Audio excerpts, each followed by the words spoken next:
Since I've been mentioning impeachment, I just want to mention a couple of serious thoughts about the idea of impeachment and what the Democrats are up to.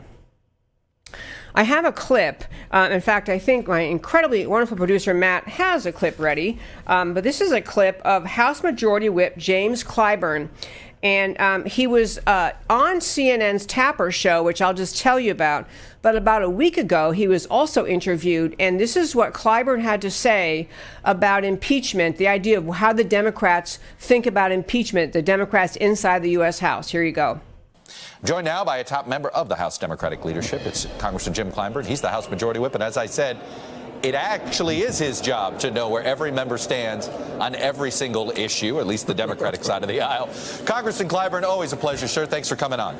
Well, thank you so much for having me. I don't know about every member, but I'm comfortable. I hear you. I hear you. Well, let me ask it this way.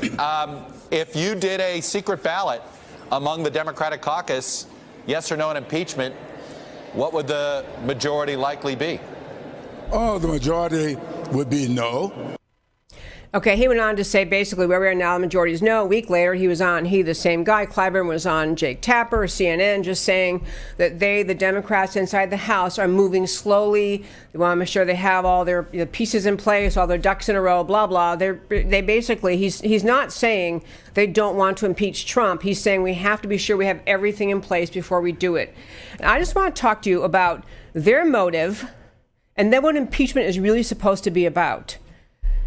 The Clyburn and other Democrat leaders are scared to death about what Attorney General Barr is going to uncover happened inside the FBI, inside the Department of Justice, with respect to cooking up, framing the president. They're very concerned about key players, key Democrats, probably people in the House and Senate who were at least aware, if not complicit.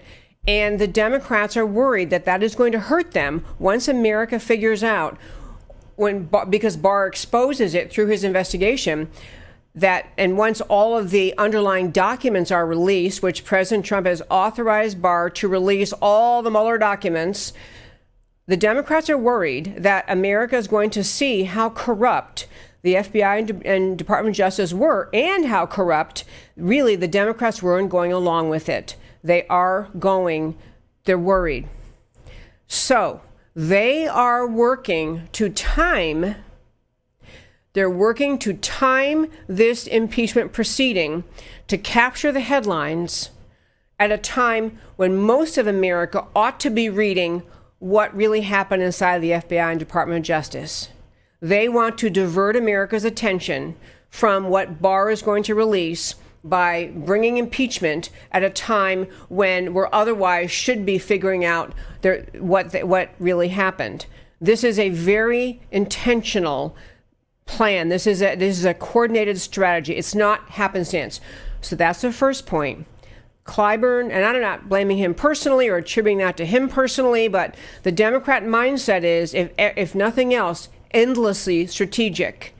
They aren't just pursuing truth. They're pursuing, get this impeachment thing out there when we can. The second problem the Democrats have is that from the time of President Trump's candidacy to his victory in November 2016 and up until today, the Democrat Party has had countless Democrat statements, leaders from members of the House and Senate, party leaders in the states around this country, Democrat leaders who have stirred up hate against President Trump, stirred up anger, and assured voters that somehow they will get President Trump out. They cannot just drop this. They wouldn't take the deal that Geraldo wanted anyway, but they can't drop it. They have promised their extremely ill-informed, low-information voter base that somehow they'll get Trump. There are a lot of voters out there who think they ought to get Trump because, we think he's racist or xenophobic or homophobic, or because he's too harsh in the way he speaks about people, or because they don't like his hair color, or they don't like his tan, they don't like his manner of speaking. There are people in this country who simply don't like Trump, and they have no sense of what the standard of impeachment really is. All they know, and these are people the Democrat leadership have worked up into a hysterical, ignorant lather against President Trump for almost 2 years now, for over 2 years now. This Democrat effort, also fed by the mainstream media, to get ignorant Americans to think that Trump needs to go simply because they don't like him, and that impeachment is the vehicle to that. This is a problem that Clyburn and the Democrats in the House have, because you can't impeach a president because you don't like him, or because you think that even though he was duly elected, he's not legitimate, or because you think he's one of the, you believe in the accusations endlessly flung his way from the left and from the media. Those are not grounds for impeachment. The impeachment standard set forth in the Constitution essentially requires high crimes and misdemeanors, or to be more precise, you can be impeached for a conviction of treason, bribery, or other high crimes and misdemeanors. The Democrats have nothing. All they have is the hope they can somehow twist and contort President Trump's determination to stand up against a false accusation and cause that to be characterized and believed to be obstruction of justice. And just so we're clear, I'm going to talk another day more about impeachment. I got to wrap up here. But on impeachment, the House can hold a hearing anytime. And in the House, it's simply a majority vote. It's not 2/3, it's a majority vote. So House can hold, they have a majority of Democrats right now. I mean, in the House, it's a Democrat majority. And if they could get that majority to go along with impeachment, that they can get impeachment. But second point is, that's not removal, it's just impeachment. The removal part would go, or of the whole process, would go over to the Senate.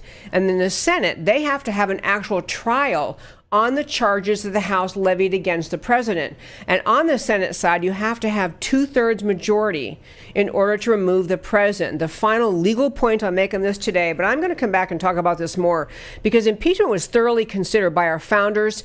This is a grotesque misuse of the idea of impeachment, what the Democrats are talking about today. But I'll plant this last seed before I turn to why this matters to you, that Alan Dershowitz, the Harvard lawyer, the eminent Harvard lawyer, law professor, who is now hated by the left because he speaks truth, he said this past week in an interview that if the removal were to occur, an impeachment, even removal were to occur, and it did not meet the constitutional standard, the Supreme Court would potentially have jurisdiction to overthrow the impeachment decision by the House and Senate. And it's really a protection of upholding the Constitution and the rule of law to say, if you have a politically partisan, hysterical majority in the House and supermajority of 2/3 in the Senate, and they remove a president, but the standard of law wasn't met, the Supreme Court still has a say